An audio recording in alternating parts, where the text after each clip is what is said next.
Big bang थिअरीनुसार 14 अब्ज वर्षांपूर्वी हे विश्व अस्तित्वात आलं. हे विश्व अणू, रेणू, ग्रह, तारे, डार्क एनर्जी, गॅस आणि डस्ट यांनी बनलं आहे. अनेक ताऱ्यांच्या समूहाला गॅलेक्सी असे म्हणतात. अशा लाखो गॅलेक्सीज अवकाशात आहेत. आपल्याला जवळची आहे ती मिल्की वे गॅलेक्सी किंवा आकाशगंगा.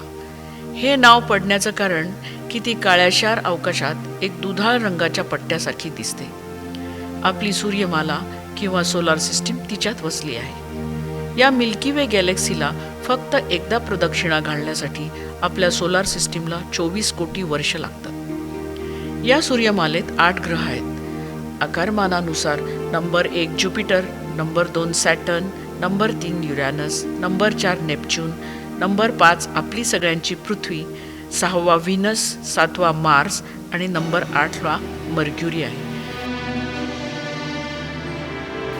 आता आपण आपल्या या अतिशय सुंदर आणि वैशिष्ट्यपूर्ण ग्रहाकडे पृथ्वीकडे वळूया. पृथ्वी हे नाव फक्त 1000 वर्षांपूर्वी मिळालं आहे. अर्थ हा शब्द जर्मन भाषेतनं आला आहे. त्याचा अर्थ आहे जमीन. बाकी सगळ्या ग्रहांची नावं ही ग्रीक आणि रोमन देवी देवतांची आहेत. पृथ्वी हा ग्रह आकारमानाने 5वा पण सूर्यापासून फक्त 3रा ग्रह आहे. अख्ख्या ब्रह्मांडात जीवसृष्टी फक्त पृथ्वीवर आहे, कारण पृथ्वीवरचं हे वातावरण जीवसृष्टीला पोषक आणि पूरक आहे. पृथ्वीला संस्कृतमध्ये एक अतिशय सुंदर आणि समर्पक नाव आहे वसुंधरा. वसु म्हणजे संपत्ती किंवा खजिना आणि धरा म्हणजे धारण करणारी. थोडक्यात जीवसृष्टीला आवश्यक असलेली संपत्ती जिच्याकडे आहे अशी ही समृद्ध संपन्न धरतीमाता तिच्या बेदरकार आणि बेफिकीर मुलांमुळे संकटात पडली आहे. तिच्यावरची जीवसृष्टी नामशेष होण्याच्या मार्गावर आहे. इतिहासात कधी यापूर्वी आपत्ती आणि संकटे आली नाहीत का? तर याचे उत्तर होय, आली आहेत. पण नैसर्गिक आपत्ती आणि मानवनिर्मित संकट यात जमीन आसमानाचं अंतर आहे. नैसर्गिक आपत्ती या उत्क्रांतीच्या प्रवाहात ज्या निरुपयोगी गोष्टींना नष्ट करण्यासाठी आणि सुदृढ गोष्टींना टिकवण्यासाठी असतात, तर मानवनिर्मित संकटं ही सर्व विश्वाचा विनाश करणारी असतात. कोणकोणती संकटे आपण निर्माण केली आहेत आपण पाहू. याला ट्रिपल प्लॅनेटरी क्रायसिस असे संबोधतात. आता आपण कोणते 3 प्लॅनेटरी क्रायसिस आहेत ते बघूया. नंबर 1 जैविक विविधतेचा नाश, number 2 air pollution, number 3 climate change. हा पहिल्या 2 घटकांमुळे निर्माण झालेला अतिशय गंभीर परिणाम. जैविक विविधतेचा नाश.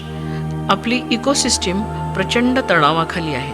त्याची कारणं आहेत शेती करण्यासाठी जंगलतोड, खनिज द्रव्यांचे प्रमाणाबाहेर उत्खनन, प्राण्यांची शिकार आणि जंगल पर्यटन ही प्रमुख कारणं आहेत. गेल्या 6 शतकांपासून जवळपास 200 पक्ष्यांच्या प्रजाती नामशेष झाल्या आहेत. उदाहरणादाखल डोडो, ग्रेट ऑक, पॅराकीट आणि जायंट एलिफंट बर्ड. जेव्हा आपण एक्स्टिंक्ट किंवा नामशेष झाल्या प्राण्यांबद्दल बोलतो तेव्हा आपल्या डोळ्यासमोर dinosaur, mammoth elephant, sabre tooth tiger असे विविध प्राणी येतात. पण प्राण्यांची नामशेष होण्याची जी शृंखला डायनोसॉरच्या काळापासून सुरू झाली आहे ती सन 2026 पर्यंत अव्याहतपणे चालू आहे. सध्याची जी नामशेष होण्याची शृंखला आहे ती प्लॅनेटरी इतिहासातली 6वे मास एक्स्टिंक्शन असे त्याला संबोधतात. याचे एकमेव कारण आहे ह्युमन ॲक्टिव्हिटी.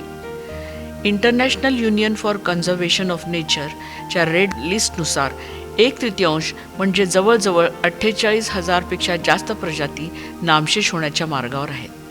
आपल्याला त्यांना नुसतं नामशेष होण्यापासून वाचवायचं नाही आहे, तर त्यांना संरक्षण देऊन पुनर्स्थापित करायचं आहे. प्रश्न असा आहे की या पृथ्वीवरचा सर्वात बुद्धिमान समजला जाणारा प्राणी माणूस असे भ्रमिष्ठासारखे कसे काय वागू शकतो? त्याला हा अधिकार कोणी दिला? या सगळ्या गोष्टींवरनं शेख चिल्लीची आठवण झाल्याशिवाय राहत नाही.